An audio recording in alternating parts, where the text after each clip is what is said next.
Assalamualaikum. Hello friends, my name is Kyla. I am from P38 and today I'm going to tell you the real coughing technique. So, if you cough like this, it's wrong. But the right one, you can cough like this. After that, you need to wash your hands with a hand sanitizer. And you can also use a tissue to cough like this.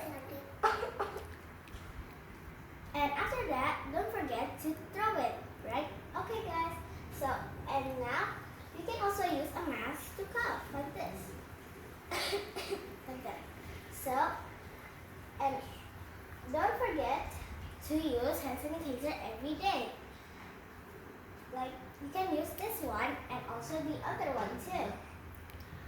Wassalamualaikum warahmatullahi wabarakatuh. Bye guys.